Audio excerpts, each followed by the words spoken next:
bom dia a todos que nos acompanham aqui na coletiva online do economista-chefe do Banco BNP Paribas para a América Latina, Marcelo Carvalho. Hoje ele vai fazer uma preleção, como sempre, do seu relatório trimestral, falando de macroeconomia. Todos os que nos acompanham poderão fazer, ao longo deste período, uma série de perguntas depois que ele terminar a sua explanação inicial, e todas serão lidas e respondidas aqui para conhecimento geral.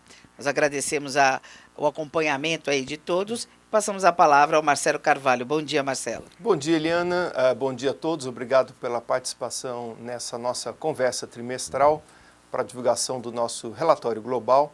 Eu queria falar hoje de três coisas. Primeiro, eu quero falar sobre economia americana. Em segundo lugar, eu quero falar um pouco de China. E em terceiro lugar, eu quero falar de Brasil, que é o que interessa mais de perto para a gente aqui hoje. Como é que esse cenário global impacta as perspectivas para a economia brasileira. Então, primeiro ponto, nos Estados Unidos a gente vê uma economia que vai indo bem em termos de crescimento econômico, uma recuperação bastante firme, crescimento da ordem de 2,5% esse ano, perto disso ano que vem. E é nesse ambiente de recuperação econômica que o Banco Central Americano, o Federal Reserve Board, o Fed, vai subir o juro. A gente acha que ele sobe o juro agora em dezembro desse ano. Algumas pessoas imaginavam que ele subiria já em setembro, não fez isso. A gente achava que era dezembro, continuamos achando isso mesmo. Que não é na reunião de outubro, que é na reunião de dezembro, há um risco de ficar para o ano que vem. Mas o ponto mais importante é que está a caminho, o aumento de juro pelo Banco Central Americano. A gente acha que um movimento inicial de 0,25%, 25 pontos básicos, agora em dezembro, e esse aumento de juro, na verdade, é o início de todo um ciclo de aperto monetário na economia americana. A gente acha que o Fed continua subindo o juro ao longo do ano que vem, sobe até um pico lá da ordem de 2,5% em 2017, daqui a 2 anos. Esse movimento de juros, eu acho que é muito importante aqui para a gente no Brasil, é importante, enfim, para o mundo inteiro, para mercados emergentes em geral, porque, na verdade, apesar de ser um aumento pequenininho, só 0,25 pontos básicos, ele é a primeira vez, na verdade, que o Banco Central começa a subir o juro em mais de 10 anos. Isso faz diferença, eu acho, porque 10 anos é muito tempo, quer dizer, tem muita gente no mercado financeiro hoje nunca viu o Banco Central americano subir o juro.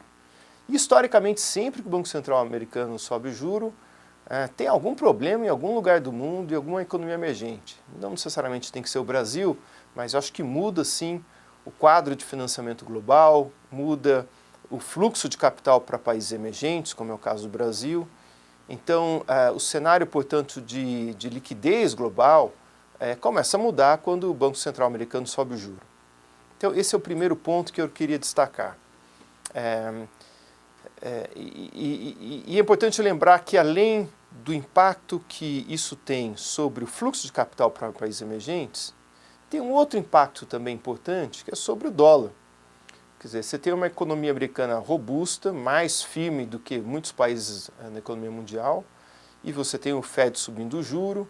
Ambos fatores, quer dizer, a economia forte e o juro subindo, sugerem uma taxa de câmbio mais forte, quer dizer, sugerem a ideia de um dólar forte contra outras moedas no mundo, contra o euro, contra o ien, etc. A gente vê, portanto, uma valorização do dólar, o dólar já vem se valorizando, e aqui eu não estou falando assim, apenas contra o real, estou falando do dólar contra uma cesta de moedas. Ele já vem se valorizando, se fortalecendo nos últimos tempos, e a gente acha que isso continua. A gente vê, por exemplo, uma taxa de câmbio do dólar contra o euro em 1,06 no final desse ano, 1,02 no final do ano que vem. Tem um fenômeno aí global de fortalecimento do dólar, que tem um impacto para a gente aqui no Brasil também, por pelo menos 2 canais. Primeiro, o canal direto. Se o dólar está se valorizando, quer dizer que o real está se desvalorizando, junto com todo mundo. E tem um outro impacto importante também, que é o preço de commodity. Existe uma correlação muito forte entre o dólar americano e o preço das commodities no mercado internacional. E a correlação é muito simples. Quanto o dólar se fortalece, as commodities se enfraquecem. Até porque são definidas e transacionadas em dólar. Então, dólar para cima e commodity para baixo, isso não é boa notícia para a gente. A gente é um grande exportador de commodity, portanto, dólar forte, commodity para baixo, isso atrapalha o cenário global que o Brasil está enfrentando aí nos próximos meses e trimestres. Muito bem, então esse é o primeiro ponto que eu queria falar, economia americana, o impacto que o Fed vai ter sobre fluxo de capital, sobre dólar, sobre commodities. Segundo ponto da nossa conversa aqui, que eu queria destacar, é China. E a notícia também não é muito boa. A China, que vinha crescendo a um ritmo muito forte por muito tempo, tinha anos aí no passado que crescia mais de 10% ao ano. Já vem desacelerando a economia chinesa, o crescimento lá, e a gente acha que essa tendência de desaceleração continua. A gente teve eventos recentes, por exemplo, na Bolsa, uma grande bolha na Bolsa chinesa, essa bolha estourou, a gente vê sinais claros de desaceleração da China e os nossos números refletem isso. A economia chinesa, que cresceu no passado 7,3%, a gente acha que desacelera para 6,8% esse ano e 6,5% ano que vem. Então, é uma desaceleração clara. Esses são os números oficiais, só para deixar claro. Há muita dúvida em relação à qualidade dos números na China, como todo mundo sabe. Há uma suspeita que talvez a realidade seja até pior do que os números indicam. Mas, independentemente da qualidade dos números, a dinâmica, a direção é muito clara. É para baixo, é um crescimento menor. E isso impacta a gente aqui no Brasil também, de novo, pelo canal das commodities. Quer dizer, a China é um grande consumidor, importador de commodities no mundo. Para a gente, aqui no Brasil em particular, é relevante para a soja, é relevante para minério de ferro, e essas commodities já vêm caindo em termos de preço no mercado internacional, e a gente suspeita que vão continuar caindo mais nesse ambiente global em que China desacelera. Pois é, e esse contexto global que, trazendo aqui para o Brasil, impõe um desafio maior. A gente acha que aqui no Brasil, e aqui estou falando aqui da terceira parte da nossa conversa hoje, a gente acha que o Brasil está enfrentando, digamos assim, um choque triplo. Quer dizer, o primeiro choque tem a ver com esse cenário global mais difícil que eu falei. E é fundamental ter isso na cabeça. Quer dizer, por muito tempo, olhando aí o Brasil nos últimos 10, 15 anos, por muito tempo, desde 2003, a gente tem um cenário global que era céu de brigadeiro. Acho que quando a China crescia rapidamente, quando o Fed deixava o juro baixinho, quando o preço das commodities lá fora só subia, a gente estava surfando a onda, né? Países exportadores de commodities, aqui na América Latina em geral, no Brasil em particular, a gente surfou a onda, só que agora essa onda acabou. Então, não dá mais para surfar a onda apenas, a gente tem que nadar mesmo, e aí requer um esforço adicional que a gente não estava acostumado nos últimos muitos anos. Então, esse é o primeiro desafio, o primeiro choque, eu diria, que a gente está enfrentando hoje é o desafio de um quadro global muito mais difícil do que a gente tinha antes. O segundo desafio é o fato de que hoje a gente está, na verdade, pagando o preço dos erros de política econômica dos últimos anos recentes. Para ser muito direto, acho que a gente teve erros de política econômica nos últimos vários anos, políticas intervencionistas, não deu certo, aquele modelo de crescimento não era sustentável, porque focava em estímulos do lado da demanda e do consumo, e não foi capaz de produzir uma resposta do lado da oferta, do investimento, e esse descompasso entre oferta e demanda, entre consumo e investimento, é que nos levou à situação de hoje, onde você tem pressões não só nas contas externas, mas também pressões na inflação. Então, o que a gente vê hoje é um ambiente de ajuste macroeconômico, em parte porque o Brasil tem que se adaptar a um mundo novo, e em parte porque a gente tem que corrigir os erros dos últimos anos. E eu acrescentaria um terceiro choque aqui, que como muitas vezes o Banco Central costuma dizer, é um evento não econômico, é a Lava Jato. Quer dizer, são efeitos aí de ordem jurídica, institucional, policial até, mas que tem impacto sim na economia, diretamente e indiretamente. Diretamente, claro, porque a Lava Jato tem impacto sobre a Petrobras e todo o setor de petróleo, impacto sobre o setor de construção civil e toda a cadeia ali de produção desses setores, e o impacto também indireto, que é o impacto político, claro, que gera uma incerteza muito grande no lado político, quem está envolvido, quem não está, e isso acaba azedando também a relação do próprio Executivo com o Congresso. Então, juntando esses três fatores, o cenário global mais difícil, o fato da gente ter que pagar hoje os erros do passado e um ambiente político conturbado, a gente tem um cenário de recessão. A gente prevê um crescimento negativo esse ano, de uma queda, portanto, uma recessão de 3 pontos percentuais. Quer dizer, o PIB esse ano deve crescer menos 3%, deve encolher esse ano. E a gente vê uma recessão de 2% ano que vem. Então, menos 3% esse ano, menos 2% ano que vem. Não são números animadores, quem acompanha as nossas projeções de há algum tempo sabe que a gente persistentemente procura estar sempre à frente do consenso do mercado nas nossas projeções.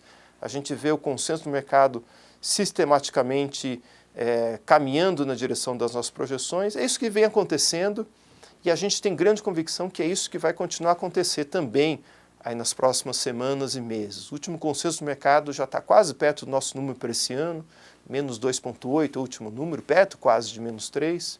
Para o ano que vem também, menos 1% é o consenso do mercado, de acordo com a pesquisa do Banco Central. A gente acha que o buraco é mais embaixo, por assim dizer, a gente acha que é menos 2. E eu diria mais, eu acho que o risco em torno das nossas próprias projeções, que já são mais pessimistas que o mercado, os riscos são para baixo. Quer dizer, a recessão pode até ser pior, mesmo do que a gente vem prevendo, tanto para esse ano quanto para o ano que vem também. E aí a variável-chave é a confiança. Os indicadores de confiança estão muito, muito deprimidos, de confiança do consumidor, confiança do empresário. Em muitos casos a gente tem níveis abaixo do que a gente viu na última crise global lá de 2008. E eu quero afirmar com todas as letras aqui, sem uma retomada da confiança não haverá uma retomada sustentada do crescimento econômico. Então, esse é o grande desafio, me parece, hoje dos próximos meses e trimestres, é criar um quadro de maior estabilidade macroeconômica que permita a volta da confiança. Então, eu falei aqui de crescimento, deixa eu falar da nossa visão das outras variáveis macroeconômicas também. Inflação, juro, fiscal, câmbio. Então, o crescimento é uma recessão esse ano e o ano que vem também. E é bom lembrar que uma recessão em 2 anos consecutivos é muito rara no Brasil.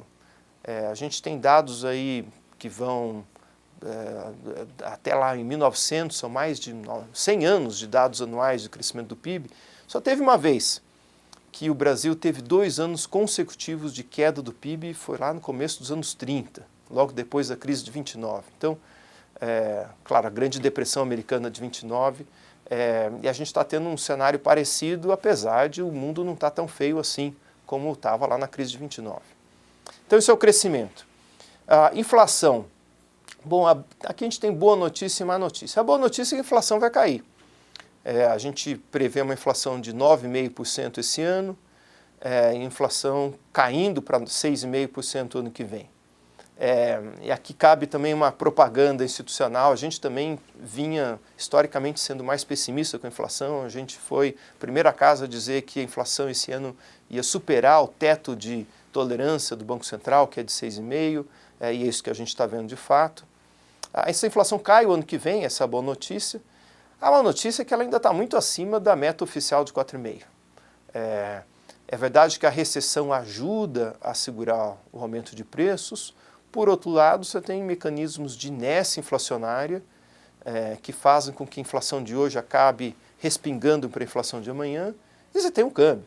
O câmbio desvalorizado não é boa notícia para a inflação. Então, é uma inflação ainda alta, é uma inflação acima da meta, mas é uma inflação que cai desse ano para o ano que vem.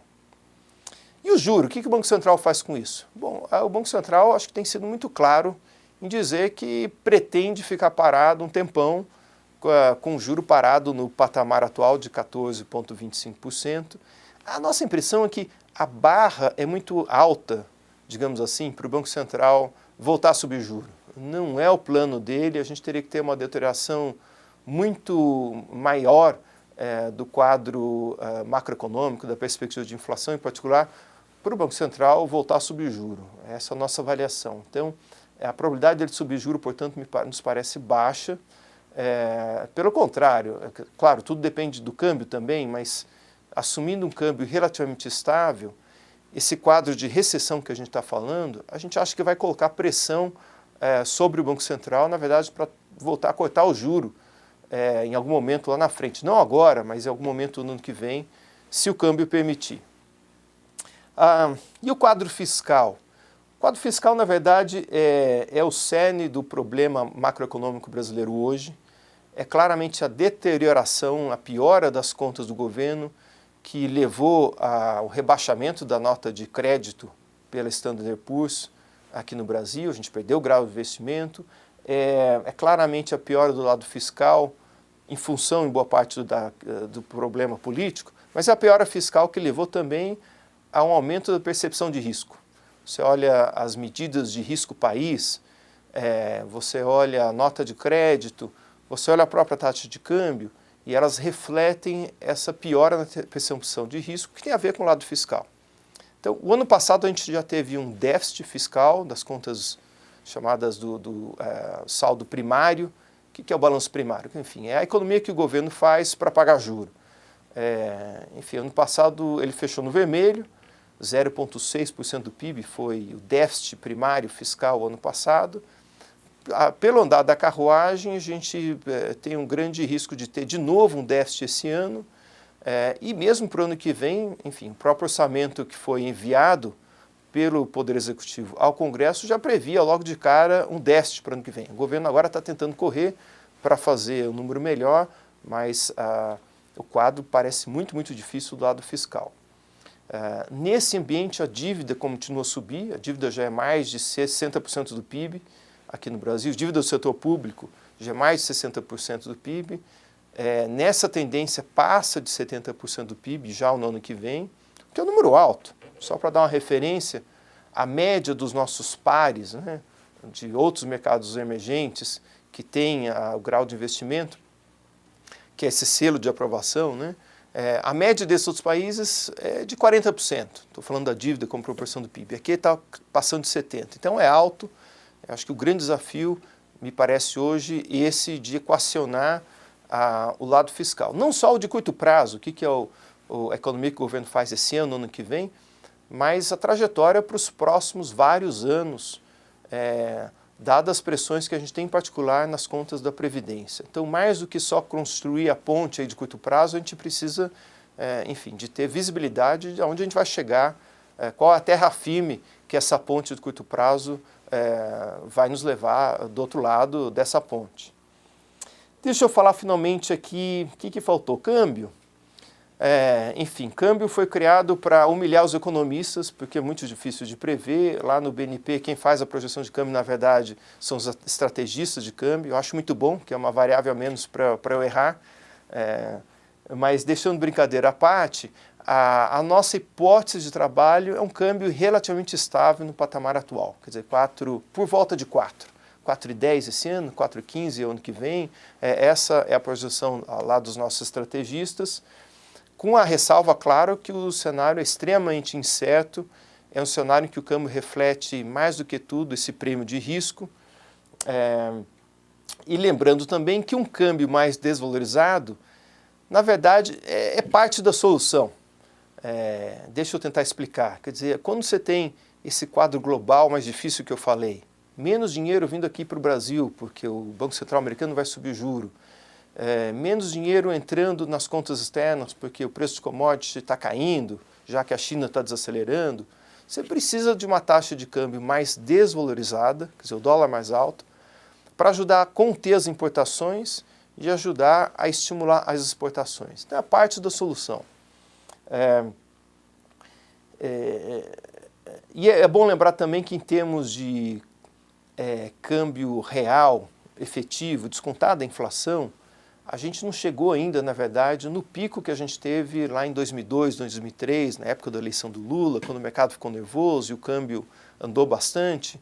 É bom lembrar que de lá para cá teve inflação. Se você ajusta os números pela inflação, o câmbio hoje ainda teria que andar mais para chegar naqueles níveis lá de trás. Então tem riscos aqui, é possível que o câmbio sim até vá mais, desvalorize mais do que a gente está prevendo aqui como cenário básico. Eu já falei bastante, Eliana, então acho que é a hora agora da gente abrir para perguntas, quem sabe algumas respostas. Nós estamos aqui com 75 pessoas acompanhando a coletiva online do Marcelo Carvalho hoje. Claro, o cenário aí está bastante conturbado e há muitas questões já sendo colocadas. Aqueles que nos acompanham já podem ir mandando por escrito as questões e na ordem que elas vão chegando, elas serão lidas aqui por nós e respondidas pelo Marcelo Carvalho, economista-chefe do BNP Paribas para a América Latina.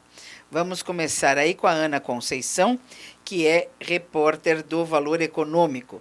Ela pergunta: Marcelo, você diria que as expectativas de inflação para 2017 já estão desancoradas? Temos 4,9% na mediana do Focus para este ano. Quais são as suas projeções para o déficit fiscal para 2015 e 2016? Muito bem, então são duas perguntas em uma, não é mesmo, Ana Conceição? Primeiro, inflação, segundo, fiscal. Realmente, quando você olha as expectativas de inflação do próprio consenso do mercado, não só para esse ano, mas para os anos seguintes, a coisa começou a piorar. Para esse ano, claro, enfim, praticamente o Banco Central já jogou a toalha, a inflação desse ano fica acima de 9%, a gente acha que é 9,5%. O consenso está exatamente nesse número hoje também. O próprio Banco Central também prevê esse número esse ano, muito acima, portanto, do 4,5%, que é a meta oficial, acima bastante também do teto de tolerância, que é de 6,5%. Então, esse ano já era, por assim dizer. A ideia, portanto, é que o Banco Central tenta reancorar as expectativas para os próximos anos. Então, o Banco Central tem dito que ele está perseguindo a meta de 4,5%. Ele dizia que já para o ano que vem, me parece difícil. Como eu disse, eu acho que a inflação do ano que vem, na verdade, está mais perto do teto de 6,5%. E mesmo lá para frente, 2017, 2018, a gente teve no começo do ano, na verdade, um movimento interessante. Essas expectativas começaram a se reancorar. Quer dizer, no começo do ano, você tinha duas coisas acontecendo. Primeiro, o Banco Central falando grosso, e subindo o juro de fato, subindo o juro mais do que o pessoal esperava, se comprometendo em trazer a inflação para a meta no ano que vem. Ponto número 1. E ponto número 2, você teve uma grande esperança no mercado financeiro em um ajuste fiscal mais sério. Quando o ministro Joaquim Levy, enfim, assumiu o Ministério da Fazenda e propôs aí no começo do ano perspectivas melhores para as contas fiscais. Então foi essa reancoragem de política macroeconômica, fiscal e monetária que ajudou a trazer para baixo as expectativas de inflação lá para frente. Não tanto para esse ano, que já está perdido mesmo, mas em parte para 2016 e principalmente para 2017. Pois bem, isso está mudando. Está mudando porque aquele pilar fiscal está bem mais abalado do que estava lá atrás. E, portanto, as expectativas de inflação estão piorando para esse ano, sim, para o ano que vem também, e também mesmo para 2017, como você falou, já começam a subir um pouquinho também, quer dizer, 4,9 acima do 4,5. Você pode dizer, não é tão longe assim, quem sabe já está de bom tamanho, talvez o Banco Central em algum momento fale isso, mas não é exatamente 4,5 e a tendência parece de alta, não de queda, olhando aí a trajetória recente. Isso aqui tem a ver muito com o câmbio e tem a ver com essa desancoragem desse pilar aí, praticamente o pilar fiscal. A gente acha que a inflação é mais alta do que o pessoal imaginava. Para esse ano, todo mundo já convergiu para a nossa projeção de 9,5. Para o ano que vem, como eu disse, 6,5 a nossa expectativa. O consenso está caminhando para aí, está um pouco abaixo de 6, mas é para aí que está indo. Para 2017, a gente vê uma inflação de 5,5, esse consenso no mercado de 4,9, devagarinho está subindo, acho que está indo nessa direção também. Então, em resumo, quadro de inflação, a boa notícia é que a inflação tende a ceder nos próximos anos, a má notícia é que vai levar tempo para chegar no 4,5. Certamente obviamente não é esse ano, já passou muito disso, não será tampouco ano que vem, na minha avaliação, quem sabe 2017, mas parece um quadro em que vai levar mais tempo para a gente chegar na meta de 4,5% do que o Banco Central gostaria. No fiscal, respondendo sua pergunta, Ana Conceição, rapidamente, a gente vê um déficit, tanto nesse ano quanto no ano que vem, 0,5 ponto percentual do PIB de déficit primário esse ano, 1 ponto percentual do PIB de déficit é o ano que vem. Então, apesar dos esforços do governo, a gente teme que a recessão profunda desse ano que vem acaba empurrando para baixo a arrecadação tributária e acaba dificultando o esforço do governo de fazer um superávit primário.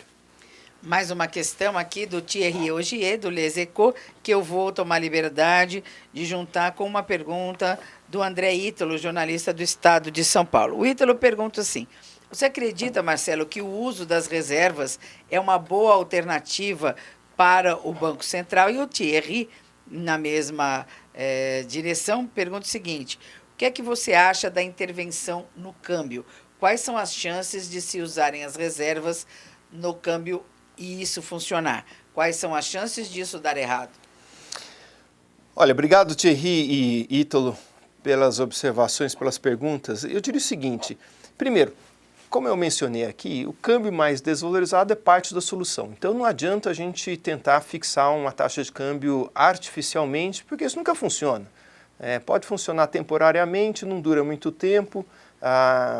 Então acho que o próprio Banco Central, o governo, entendem esse contexto maior. Isso dito, claro que o Banco Central tenta promover o bom funcionamento dos mercados. Então, quando ele vê movimentos exagerados, com baixa liquidez, e que o mercado não funciona muito bem, ele intervém. Então, essa ideia de intervenção do Banco Central, do governo geral no mercado de câmbio, tentar suavizar o processo de ajuste macroeconômico, de ajuste no câmbio, mais do que tentar definir tetos ou pisos ou metas de câmbio, que seria um erro se fosse por esse lado. Agora, se você decide intervir no câmbio, como o Banco Central tem feito, tem vários instrumentos possíveis. Ele tem usado instrumentos de derivativos cambial, não quero ser técnico demais aqui, mas ele tem feito leilões de linha, intervenção com swap cambial. Ele não tem usado reserva. Reserva cambial, na verdade, é um fator que diferencia favoravelmente hoje o Brasil do resto do mundo e o Brasil de hoje do Brasil lá de trás, né? Lembrando a crise lá 2002, 2003, a gente tinha 1/10 do que a gente tem de reserva hoje. Então a reserva é um ativo importante, a gente tem hoje 370 bilhões de reserva, o que quer dizer que não é exatamente uma crise de balanço de pagamentos que a gente está tendo hoje. Lá atrás era. Por isso que a gente teve que recorrer ao FMI para pegar um dinheiro emprestado. Não é o caso hoje. Hoje é um problema fiscal, mais do que um problema de balanço de pagamentos. Mas, pois bem, reservas cambiais. A gente tem bastante. O próprio Banco Central, o presidente do Banco Central, o Alexandre Tombini, na semana passada, indicou claramente que essa é uma possibilidade. O ministro Joaquim Levy também sinalizou nessa direção a possibilidade de usar essas reservas. Até agora o Banco Central não fez, mas pode vir a fazer. A gente acha que o uso de reservas cambiais na verdade, um instrumento mais potente, mais poderoso do que o uso de derivativos. A gente acha que, enfim, as reservas existem para ser usadas, não são só uma peça de museu, né? É como um seguro, enfim. O seguro existe para ser usado também no momento certo. Então, eu acho que as reservas podem ser usadas, a gente acha que devem ser usadas. Agora, é importante lembrar que a gente está falando aqui, enfim, de mecanismos de intervenção para suavizar o movimento do câmbio, não para definir teto ou piso ou meta, que seria um equívoco. Então, a gente acredita que o uso de intervenção, de modo mais amplo, serve aí como uma ponte, digamos assim. Mas o fundamental é olhar qual é a razão de desvalorização do câmbio. Quer dizer, a razão última de desvalorização do câmbio é a piora da percepção de risco em relação ao quadro fiscal. Então, se você não atacar a causa primeira da desvalorização do câmbio, que é a questão fiscal, o resto é paliativo. Então, tentando fazer uma analogia aqui, é como, enfim, é como se você tomasse um antitérmico. O uso da intervenção é isso. Então ajuda, é bom, se o sujeito está com febre, é bom tomar um antitérmico, mas não resolve, né? Você tem que olhar a causa fundamental, qual que é a doença, e aí que você tem que atacar mesmo. Então, intervenção ajuda, mas não resolve. Talvez essa seja a resposta à sua pergunta. A jornalista Isabel Versiani também está fazendo, que é do Grupo Folha, também está fazendo um questionamento. Aqui é o Marcelo Carvalho, economista-chefe para a América Latina do Banco BNP Paribas, justamente nessa sua coletiva trimestral. A Isabel lhe pergunta, Marcelo, considerando o cenário de câmbio desvalorizado, commodities em queda, China desacelerando e Estados Unidos crescendo, como você vê as perspectivas para as exportações brasileiras no ano que vem? A expectativa é de crescimento em relação a 2015? Olha, as exportações, na verdade, se beneficiam, claro, com um câmbio mais desvalorizado. Então, tem muita coisa aqui que eu falei que enfim, parece negativo, ruim, e é mesmo, mas se tem um fator positivo, dentre alguns que eu poderia destacar, é o ajuste das contas externas. Ele já está acontecendo, vai se aprofundar aí nos próximos meses e trimestres, e esse é um fator, na verdade, positivo. As importações caem bastante por dois fatores. Em primeiro, porque a demanda doméstica está contraindo, então as pessoas consomem menos de coisas daqui de dentro, consomem menos de coisas de fora também. Esse é o primeiro fator. O segundo fator, a taxa de câmbio inibe as importações, que ficam mais caras em moeda local. Então a importação cai e, mais do que isso, as exportações tendem a subir quando o câmbio é mais desvalorizado. Para dar um exemplo ao acaso aqui, enfim, o sapato brasileiro produzido lá em Franca fica mais competitivo no mercado internacional com um câmbio mais desvalorizado. É claro que isso não é imediato, que, enfim, quando você teve um câmbio valorizado, como a gente teve no Brasil por muitos anos, esses canais de exportação às vezes ficam prejudicados, leva tempo até você reconquistar mercados internacionais. É verdade também que o mundo não ajuda tanto, quer dizer, China desacelerando, preço commodity embaixo, nada disso ajuda, mas o fato é que o câmbio desvalorizado tende a segurar as importações, tende a estimular as exportações, tudo mais constante, e a gente vai ter, portanto, uma melhora significativa na balança comercial. A gente está falando aí de superávit de 10 ou mais bilhões de dólares esse ano, 10 a 20 bilhões de dólares esse ano, mais ainda do que isso no ano que vem. Então, o chamado déficit em conta corrente, e aqui um parênteses, o que é o déficit em conta corrente? É a balança comercial mais algumas outras coisas ali nas contas externas, como viagem internacional, etc., esse déficit em conta corrente deve reduzir bastante. O ano passado ele passou de 4% do PIB, que é um número que chama atenção, porque é alto. Deve caminhar aí para cerca de 3% do PIB, menos de 4% do PIB esse ano, e na casa de 2%, 2 a 3% do PIB, o déficit no ano que vem. Em função, portanto, do encolhimento da demanda doméstica e de um câmbio mais desvalorizado. Nós continuamos recebendo aí as questões dos jornalistas que nos acompanham nesta coletiva trimestral de Marcelo Carvalho, economista-chefe para a América Latina do Banco BNP Paribas. Vocês podem continuar enviando por escrito os seus questionamentos, nós vamos lê-los aqui e o Marcelo lhes responde aqui online, como fez o jornalista Silvio Cassione, da agência Thomson Reuters.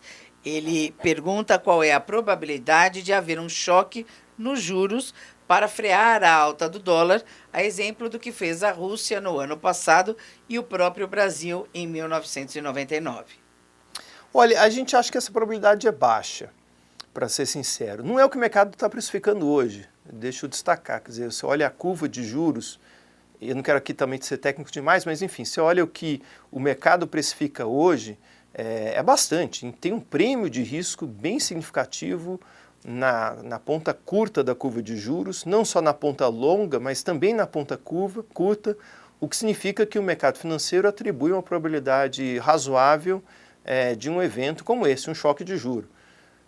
Quer dizer, você olha a curva de juros, ela precifica vários aumentos de juros grandes, 50, 100 pontos básicos, já nas próximas reuniões, já nessa próxima reunião do Copom, agora em outubro. Apesar do próprio presidente do Banco Central, Alexandre Tobini, já na semana passada ter falado quase que explicitamente, olha, a gente não vai subir o juro, a gente pretende deixar o juro parado por um período suficientemente prolongado. Então, eu não sei se é exatamente uma percepção de política monetária ou se é, na verdade, uma medida da percepção de risco. É o prêmio de risco, na verdade, que tem colocado essa curva de juro com taxas bem acima do que parece ser o cenário mais provável. Agora, respondendo a sua pergunta de novo, Silvio, a gente acha que a probabilidade é baixa. Quer dizer, o Banco Central tem sinalizado muito insistentemente que ele não pretende subir o juro tão cedo, que a estratégia básica dele é deixar o juro parado. Ele reconhece, sim, que, olha, ele está de olho em desvios significativos da meta de inflação.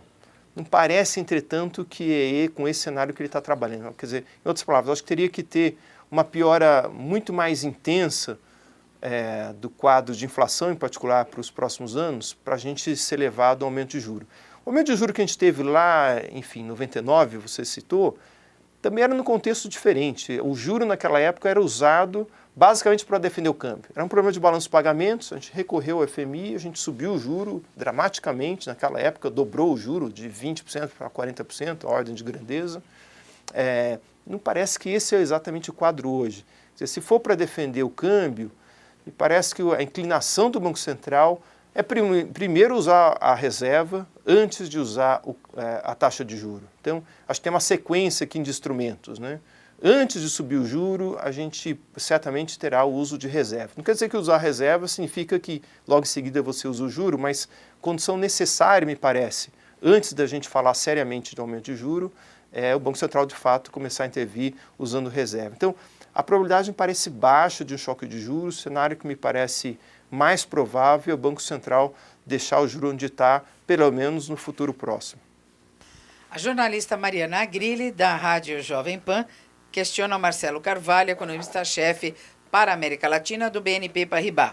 O Índice de Commodities Brasil, ICBR, calculado pelo Banco Central, apresentou queda de 0,01% em julho. Entretanto, os 12 meses encerrados em junho resultaram alta de 10,71%. Quais são os critérios para julgar que todas as commodities baixaram?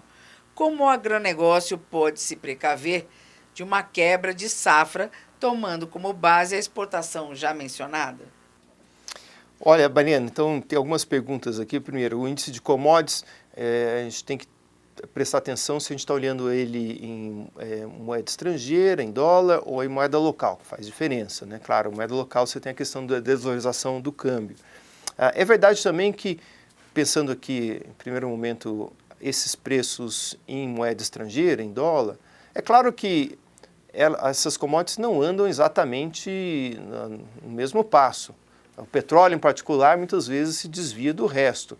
O petróleo caiu muito mais rapidamente em um momento lá atrás do que o resto das commodities.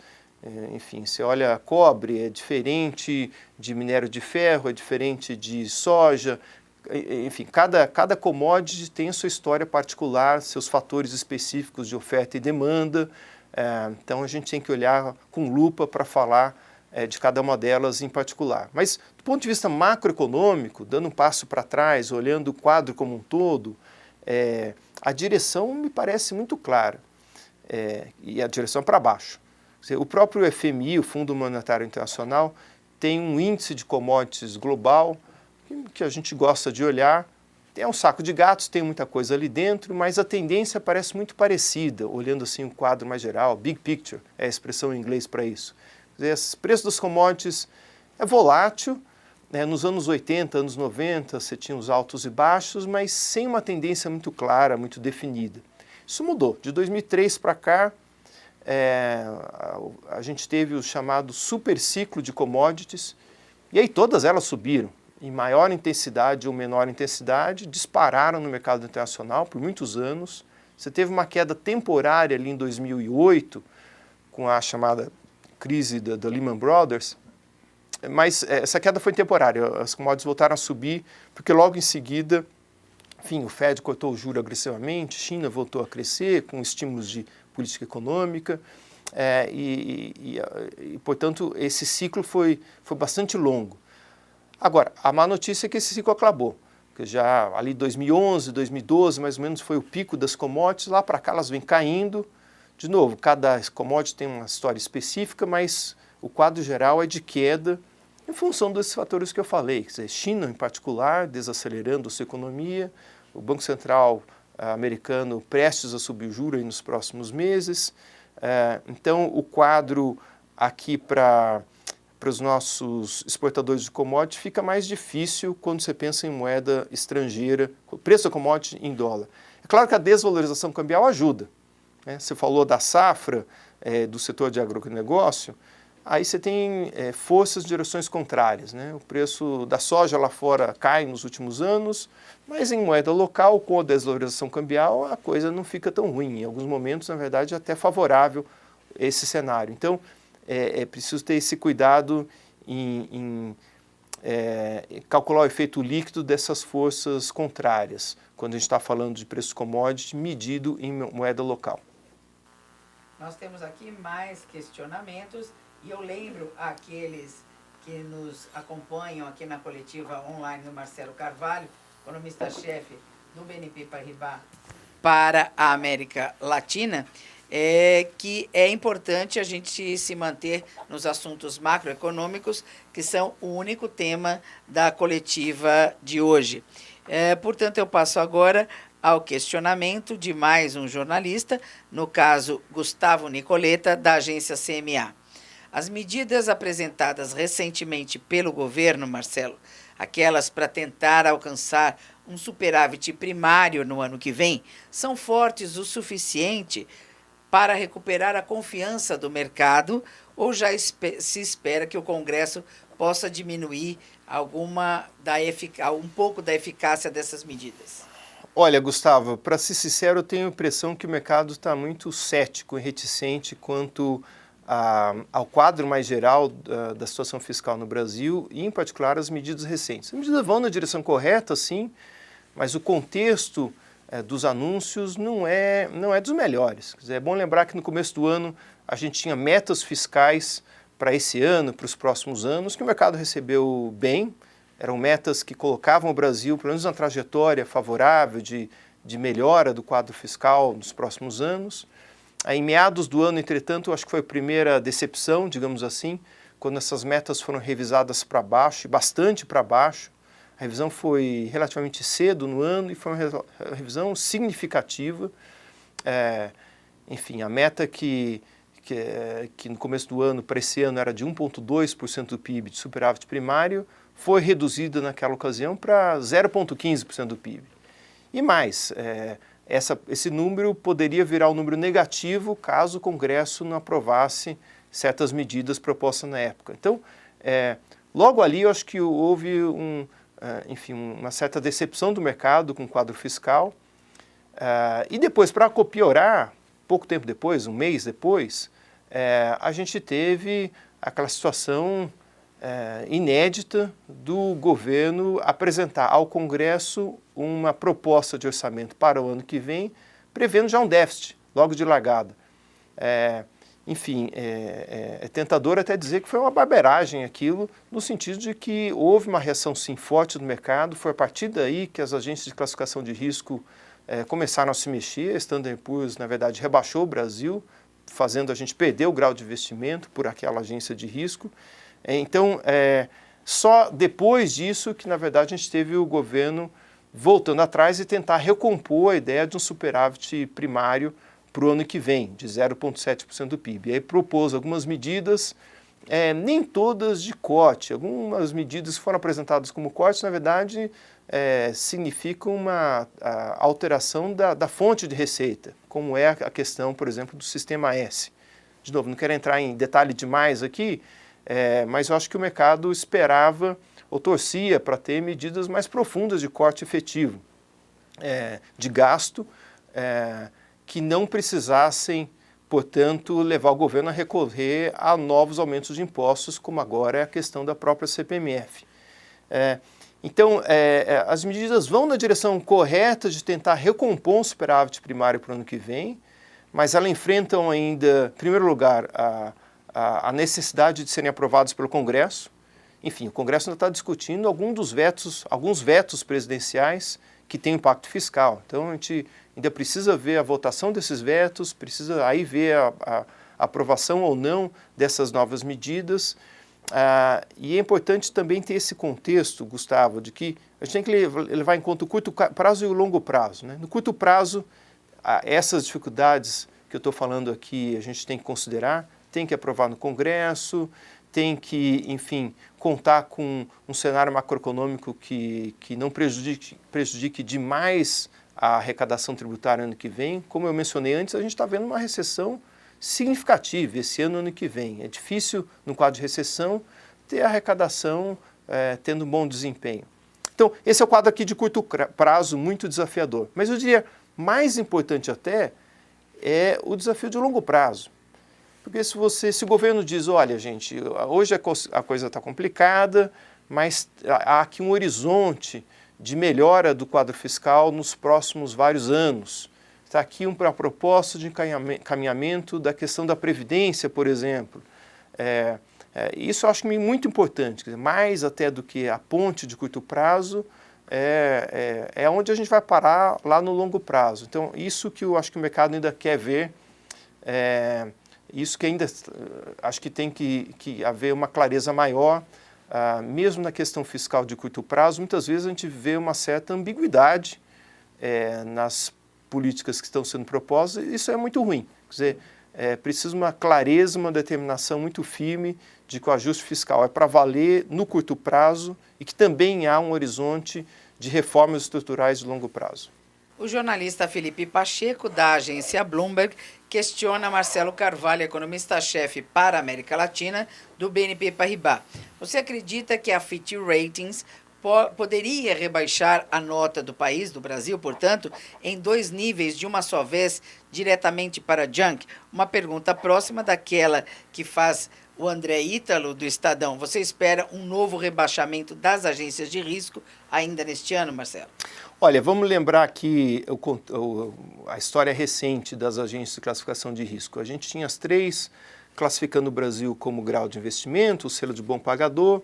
Foi a Standard & Poor's a primeira que rebaixou o Brasil.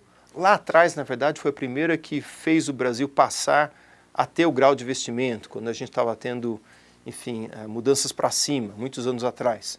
Então, a Standard & Poor's já rebaixou o Brasil. A Fitch, na verdade, está 2 graus acima do grau de investimento. Então, se a Fitch rebaixar o Brasil em apenas 1 grau, a gente não perde o grau de investimento. Ela teria, portanto, que rebaixar em 2 graus para a gente perder o grau de investimento. Parece pouco provável. Quer dizer, uma mudança de 2 graus de uma tacada só é uma mudança rara. Aqui eu estou falando não só de Brasil, mas no contexto internacional.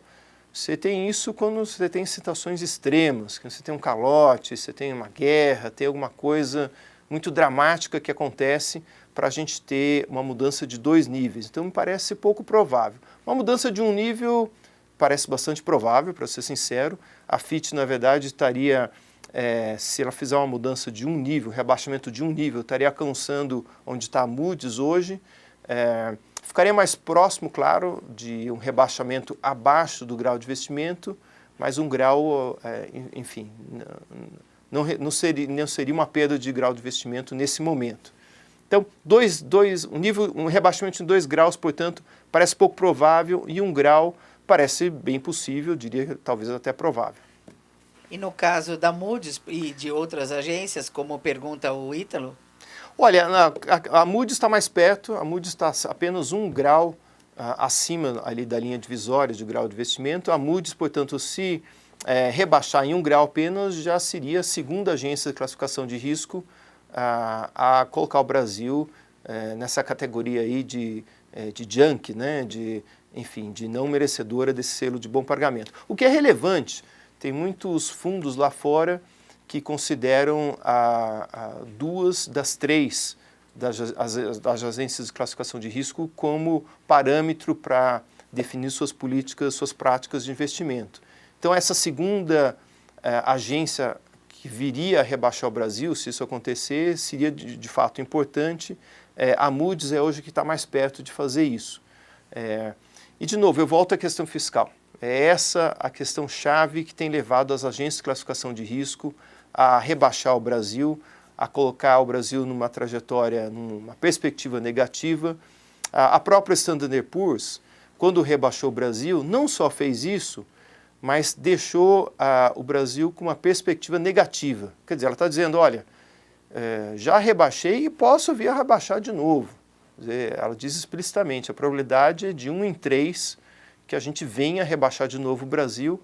Então, não basta apenas a questão de passar da linha de grau de investimento, pode ser que a gente, enfim, tenha uma nota ainda pior, dependendo do que o governo fizer aí no quadro fiscal.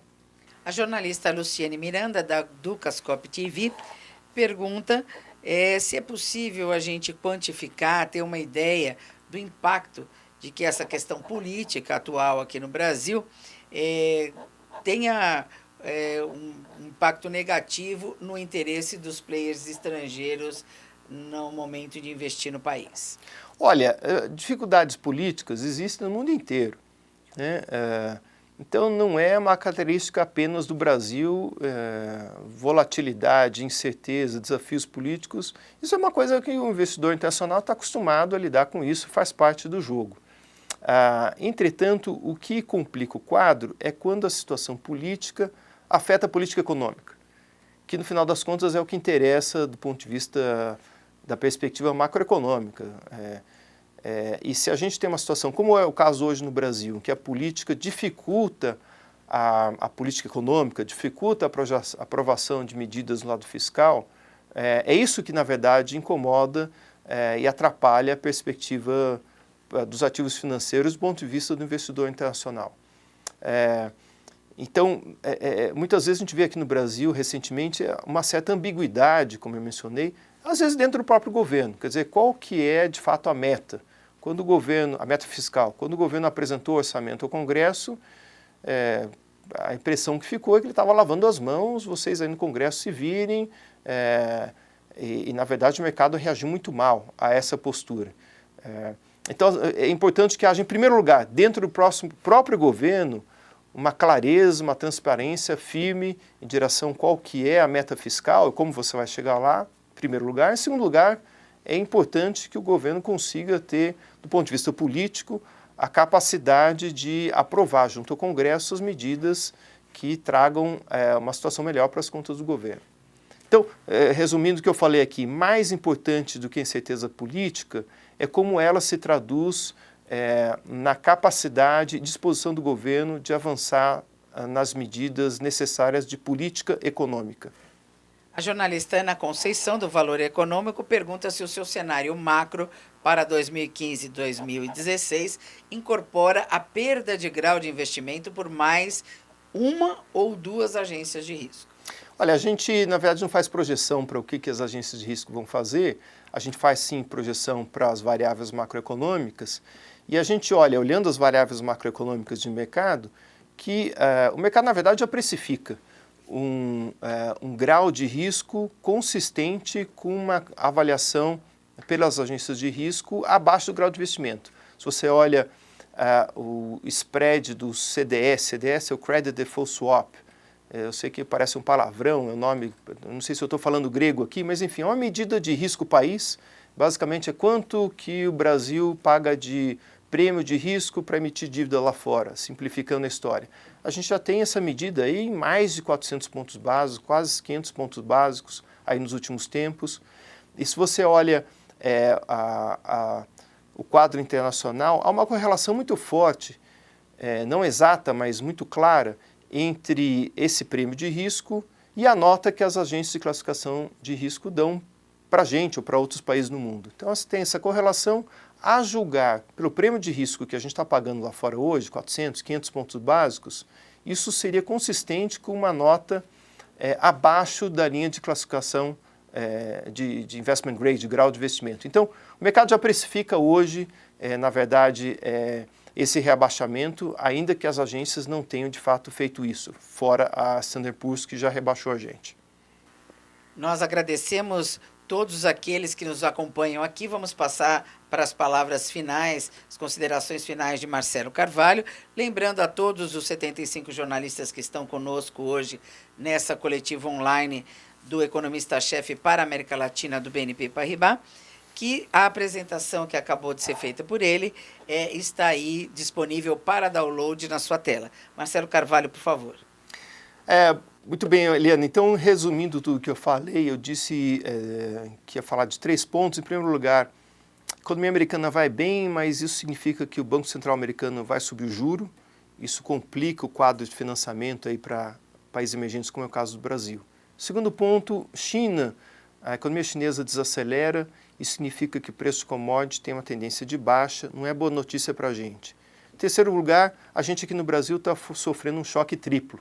Choque do cenário global mais difícil, o choque da gente ter que pagar hoje pelos erros do passado, o choque da incerteza política em função das investigações que estão acontecendo.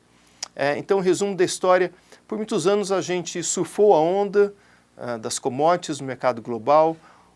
Hoje essa onda acabou, a gente tem que nadar, a gente tem que fazer a economia brasileira voltar a crescer, por conta do nosso próprio esforço, não mais apenas contando com um cenário internacional benigno.